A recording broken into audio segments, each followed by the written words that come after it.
Hello, I'm Allie. I'm an independently published author, and after publishing, I discovered that marketing is hard. So I thought it would help out some other indie authors. One of the biggest issues isn't getting readers. It's getting reviewers, since most people buy based on reviews these days. So, I'm going to create some video reviews to help out my fellow indie authors. I chose 7 categories for each book I'm going to review. Cover, people do judge by that. Editing, how's the grammar and spelling. Formatting, does the book look professional and eye-pleasing to read. Voice, is it consistent and real.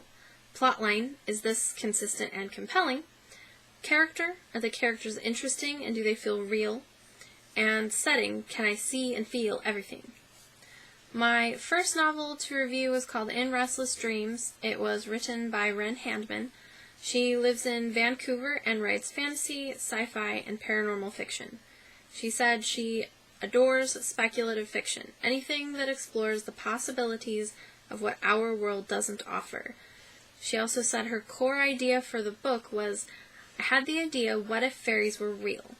Why would we have such different versions of the same creature? Is there a way all of these different myths and legends could be true? And that gave me the idea of this human, this person, called the Phantasmer, who would change the fabric of the world of fairy just by believing it's in.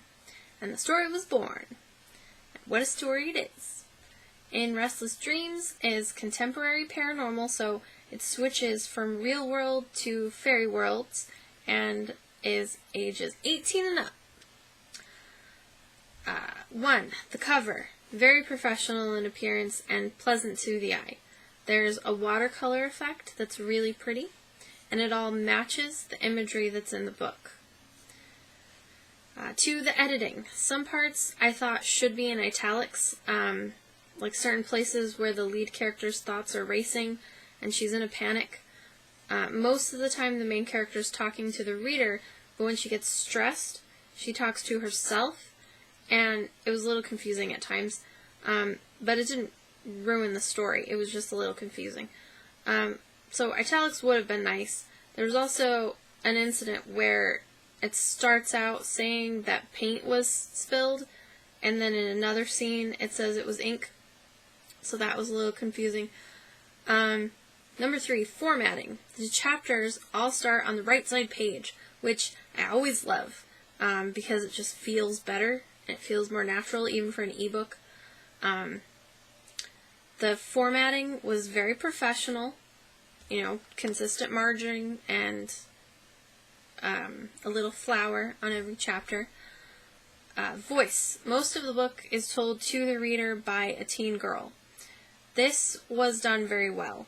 She's prone to high emotions, changes her mind often, speaks before thinking, has body issues. She's frustrated with her family and her social life.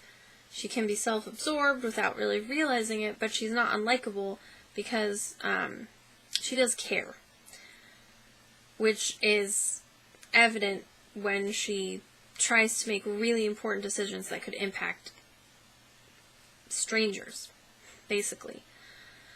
When there are slips between the real world and the world of the fairies, there's really lovely imagery that feels very much like Alice in Wonderland or the Neverending Story, the book.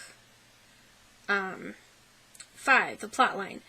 It maintained a steady and onward flow. It didn't reveal things too quickly.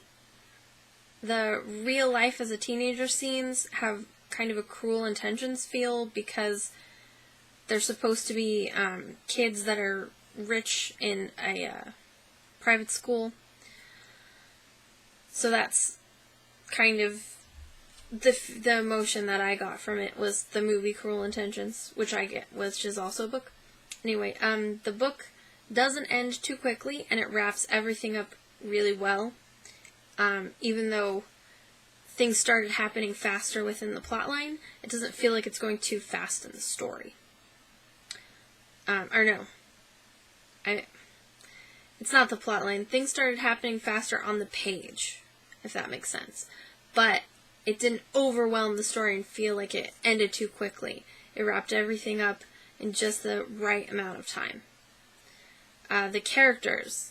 Sylvia is the main character. There's her mom and her dad, the stranger, and the knight. My favorite was the stranger. He's kind of what I started thinking of as a dark fairy, because he was fun-loving and he was genuine.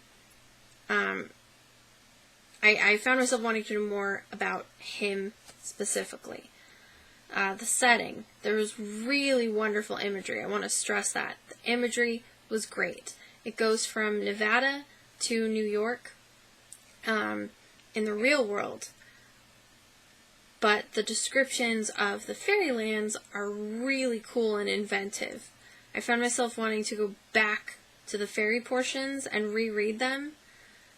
And then I found myself wanting more of them when it was over, because the vast amount of information that's given is very exciting. There's a lot of colors, and she never forgets to describe smells and sounds, and even just the feeling, the general feeling that you would have kind of slipping through dimensions.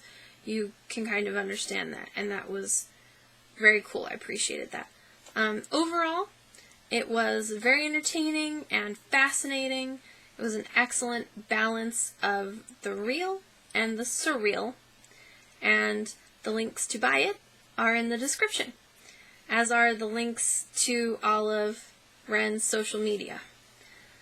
If you have an indie published book that you'd like me to review, click the link in the description to fill out the submissions form. The only requirements are that 1, it's already published, and 2, it is fiction. So check back for more, and feel free to share this around. Thanks!